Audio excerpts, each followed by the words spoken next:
మీకు ఏమి సలహా ఇచ్చారు అప్పుడు? ఆ! నేను ఒక ఒక సినిమా సందర్భంలో ఒక కథ చేసుకొని డైరెక్షన్ చేద్దామని కూడా నేను ఆయనతో మాట్లాడా. ఎప్పుడు అప్పుడే? అప్పుడే ఇది అప్పుడే ఎప్పుడో డైరెక్టర్ అవుదాం అనుకున్నారు మనలో టైంలో చెప్పా. ఆయనకి? చెప్పినప్పుడు తెక్కి పిలిచి నీకున్న మెంటాలిటీకి డైరెక్టర్గా పనికిరావు, చేయకపోతే వాళ్ళని తిడతావు, వాళ్ళు వెళ్ళిపోతారు, అవన్నీ జరిగే పనులు కాదు. సెట్లో పని అంతా చేస్తాను కదా, ఏ టు జెడ్ తెలుసు కదా నీకు, కింద ఫ్లోర్ దగ్గర నుంచి పై దాకా ప్రొడ్యూసర్గా సెటిల్ అయితే ఆ బడ్జెట్ని కంట్రోల్ చేసి నువ్వు బాగా ప్రొడ్యూసర్గా సక్సెస్ డైరెక్టర్ కాకంటే ప్రొడ్యూసర్ కాక అవ్వమని చెప్పారనమాట ఆయన. సో అలా చేసిన తర్వాత ఇక ప్రొడ్యూసర్గా అక్కడి నుంచి వేట మొదలుపెట్టి అనుష్కని అడగటం, ఆయన దగ్గరికి వెళ్ళటం, బ్రహ్మాండంగా చేయడానికి అనడం. అప్పుడు అరుంధతి అయిన రిలీజ్ అవ్వాలి అనుష్క గారి దగ్గరికి వెళ్ళినప్పుడు 2 ఇయర్స్ నేను అడ్వాన్స్ ఇచ్చి అన్ని చేసిన లేట్ తర్వాత అయింది. నా అదృష్టానికి ఆ అమ్మాయి సినిమాలన్నీ హిట్ అయినాయి. నా అదృష్టం అరుంధతి రావడం వల్ల పంచాక్షరి కూడా మేలు జరిగింది. నేలు జరిగింది, 100% జరిగింది. అదే సముద్ర డైరెక్టర్. సముద్ర డైరెక్ట్ అంతేగాని అంటే మీకు అది ఆ సినిమా అనేది ఆర్థిక పరంగా లాభమైన? ఎక్సలెంట్ లాభం ఆ రోజుల్లో. ఆ రోజుల్లో ఏంటంటే ఓన్లీ శాటిలైటే కదా. ఈ లేవుగా ఓటీటీలు ఇవన్నీ లేవు, థియేటరు ప్లస్ శాటిలైట్.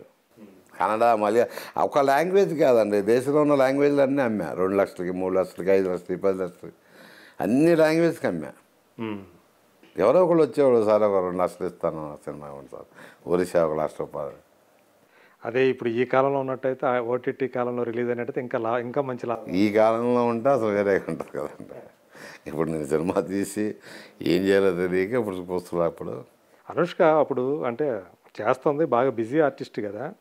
మీకు కాల్ షీట్లు ఇవ్వటానికి ఫస్ట్ కొత్త ప్రొడ్యూసర్ మీరు, అప్పటికే పరిచయం అనుకుంటా కదా మీకు బాగానే? అయ్యో ఎందుకు పని చేయాలి, 2-3 సినిమాలు పని చేయాల.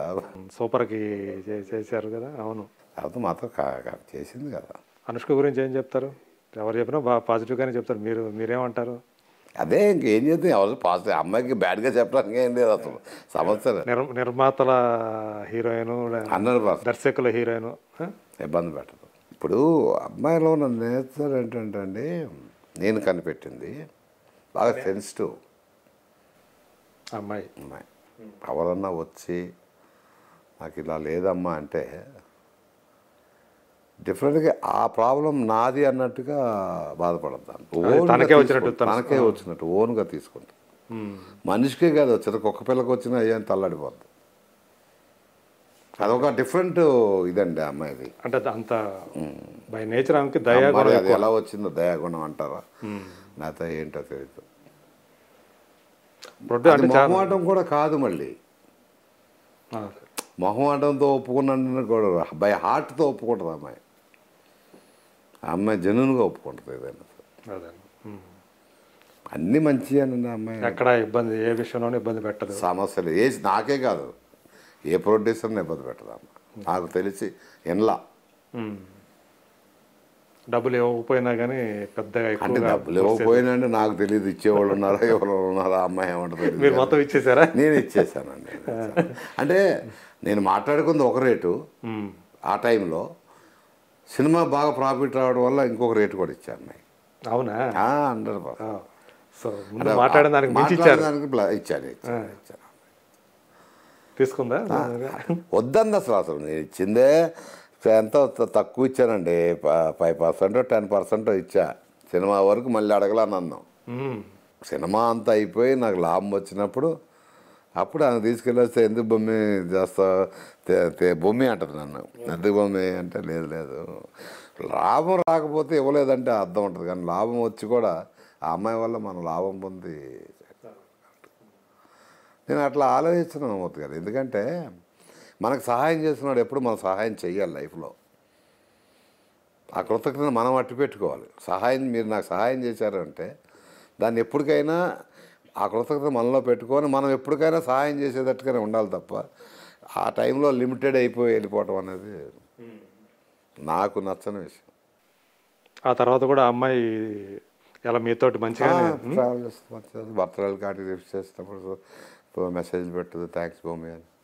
అంటే మీరు ఎంతోమందిని చూసుంటారు కదా, ఆర్టిస్టుని, హీరోయిన్ని. ఈ అమ్మాయి అయితే సంథింగ్ స్పెషల్ అని అనిపించేదా? 200%. సంథింగ్ స్పెషల్ కదా, అమ్మాయి స్పెషల్ ఇండస్ట్రీకి. హీరోయిన్లోనే స్పెషల్. ఎంతమంది హీరోయిన్లు అనుకున్నా నాకేం బాధలేదు, కానీ అసలు ఇలాంటి అమ్మాయి అలాంటి హీరోయిన్ దొరకదు, ఇంకో 10 ఏళ్ళైనా దొరకదు. అది కూడా చెప్తాను. అనుష్క లాంటి అమ్మాయి ఇంకో 10 ఏళ్ళైనా దొరకదు. అంటే మంచితనం కానీ అన్నిట్లో, అన్ని క్వాలిటీలో, డ్యాన్స్లో కానీ, మాట్లాడుతున్న పద్ధతి కానీ, ప్రొడ్యూసర్స్ కానీ, ఆర్టిస్టులు కానీ, టెక్నీషియన్స్ కానీ, పర్ఫార్మెన్స్లో కానీ. అంత మంచితనం చాలామంది సినిమా ఫీల్డ్లో దాన్ని మిస్యూజ్ చేసేవాళ్ళు ఎక్కువ మంది ఉంటారు. మామూలుగా మంచి వాళ్ళు ఎవరైనా కనపడితే మామూలుగానే అలా అమ్మాయి మీకు తెలిసిన చేయలేరు. గమ్మత్ ఏంటంటే మా అమ్మాయి ఒక దీనికి ఆ అమ్మాయితో మిస్లీడ్ చేయలేరు. అమ్మాయి అంత పర్ఫెక్ట్గా ఉంటుంది. ఓకే. అమ్మాయి మనిషిని అలా చూడంగానే వాడు క్యారెక్టర్ ఏంటని చెప్పుద్ది, గ్రహించేస్తుంది. అంత పిచ్చిది కాదు ఆ అమ్మాయి. ఓకే.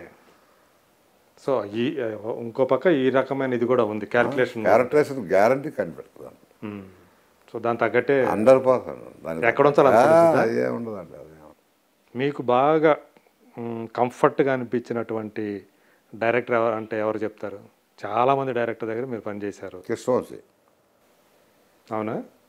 మేము అరే అనుకుంటాం. నేనేమన్నా ఆడు అనకూడదు, కానీ డైరెక్టర్ గారు ఇప్పుడు అంటే ఏదో ఫ్రెండ్షిప్లో అలా వస్తుంది. ఏమన్నా షార్ట్స్ పెట్టినప్పుడు కూడా కాదు, ఇలా కాదు అలా వింటాడు, ఎయిటింగ్లో ఉంటాడు, ఎయిటింగ్ తీసుకెళ్ళేవాడు. వీళ్ళ వల్ల నేర్చుకున్నానండి నేను.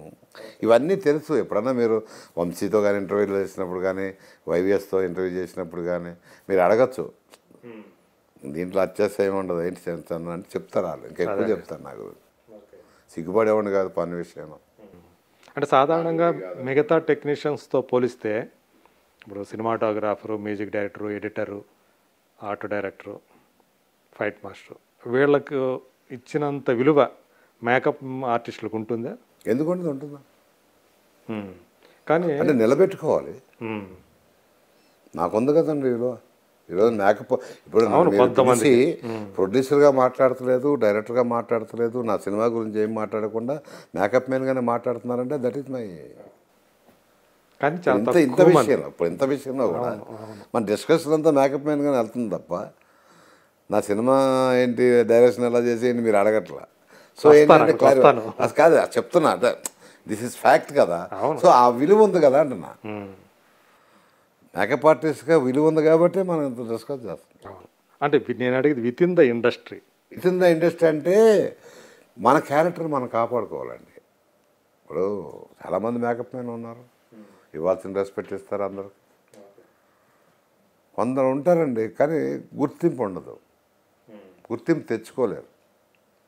మా డిపార్ట్మెంట్లో మా మేధావులు ఉన్నారు, సినిమాలు చేసిన వాళ్ళు ఉన్నారు, డైరెక్షన్ చేసిన. రత్నం గారు ఏంటండి? అవును, అక్కడి నుంచి వచ్చిన ఆయనే కదా. రత్నం గారు ఏదో వచ్చిన ఆయనే కదా. మాధవరావు గారికి కూడా మాధవరావు గారు ఉన్నారు. అంతకుముందు పోతురాజు గారు, అంతకుముందు వీర్రాజు గారు అనే సినిమాలు తీసిన, పీతాంబరం గారు సినిమాలు తీసిన వాళ్ళు. డిపార్ట్మెంట్ ఏమీ అంత ఫస్ట్ నేనే వచ్చిన కాదండి, ఉన్నారు పితాంబరం. కాకపోతే ఇప్పుడున్న జనరేషన్ తెలియదు. అవును, ఇప్పుడు మేకప్ మ్యాన్లు అసలు తెలియదు, తెలియదు. వీళ్ళు మిగతా టెక్నీషియన్లు తెలిసినంతగా తెలియదు. అంటే మీరు సుదీర్ఘకాలం నాగార్జున గారితో ట్రావెల్ చేస్తుండటం వల్ల మీరు కూడా అందరికీ తెలియటం. అందులో అంటే మన జర్నలిస్టులు అందరికీ ఏంటంటే అప్పుడు నేను బాగా హెల్ప్ అంటే ఏం లేదు, కూర్చోబెడతాం బాగున్నారంటే. అప్పుడు సిస్టమ్ ఏంటి, ఇప్పుడుకి అప్పటికి తేడా చెప్తాడు. అప్పుడు మీరు వచ్చి నాగార్జున గారితో ఫోటో వేయండి సార్, ఇప్పించండి సార్, పేపర్లు వేసుకోవాలి, అది ఇది అనేవాడు. వాస్తవం కాదా? ఇప్పుడు ఏమైపోయింది, మేము వచ్చి బాబు ఇంటర్వ్యూలు తీసుకోండి చేయాలంట. అంటే కాలం మార్పు చెప్తున్నా. ఆ టైంలో ఏంటంటే అందరూ వచ్చినా చేసినా కూడా అందరితో ఇంటర్వ్యూలు ఇప్పించడం, బర్త్డే వచ్చిందంటే ఫోటోలు ఇవ్వటం, చేయటం, అంతే కదండి. అదేమైపోయింది రాను ఇప్పుడు మేము మీ దగ్గర రావాల్సి వస్తుంది, బాబు ఇంటర్వ్యూ తీసుకున్నారు బాబు, కొద్దిగా పబ్లిసిటీ చేసి పెట్టు బాబు. అదే, ఎందుకంటే మీరు సినిమా తీశారు కాబట్టి. సినిమా తీసిన నేను కాదు, ఎవరైనా సరే ఏమైపోయిందంటే ఒకప్పుడు మీరందరూ మా దగ్గరికి వచ్చేవాడు. అప్పుడు సితారా కానీ, జ్యోతి చిత్ర కానీ, పత్రిక వాళ్ళందరూ కూడా, వీక్లీస్ వాళ్ళంతా కూడా వాళ్ళంతా వచ్చి ఫోటోలు ఇవ్వండి, అది వాస్తవం చెప్పేది. మళ్ళీ ఫ్రంట్ పేజీలో బ్లోపో కావాలి ఇవన్నీ చెప్తున్నా, మళ్ళీ కోపాలు వస్తాయి కదా చెప్తున్నా. అటు ఇప్పుడు ఏమంటే తిరిగింది కాలం, అంతే. ఏం పెద్ద కాలం మారుతూ ఉంటుందండి.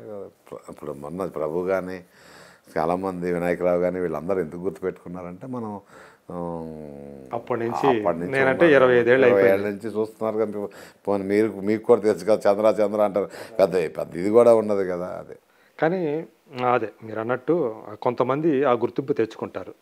బట్ రెమ్యూనరేషన్ పరంగా చూసుకుంటే ఇప్పుడు బాగానే పర్వాలేదా? అంటే మీ కాలానికి ఇప్పటికి పెరిగిందా? 200% పెరిగిందండి రెమ్యూనరేషన్ 200%. మేకప్ ఆర్టిస్టులకి ఇప్పుడు మా కాలంలో నేను అసలు చెన్నైలో ఉన్నప్పుడు ఎంత అండి, 250-300 రూపాయలు. ఇప్పుడు హీరోయిన్ మేకప్ మ్యాన్కి నేను నెలకే 250 రోజుకి బేటా మీరు అనేది. ఓకే, బేటా రోజుకి 200. ఇప్పుడు బేటా 1200-1300. అంటే సంవత్సరాలు గడిచినాయి కదా. గడిచింది అదే అంటున్నాను, సంవత్సరాలు గడిచినా మార్పు అనేది ఉంది అని చెప్తున్నా. ఇప్పుడు సరిపోద్దాను అట్లా అంటే హీరోయిన్ మేకప్ మ్యాన్కి వచ్చి నా సినిమాకే Sun, celebrating 20 years of excellence in education. Come join us.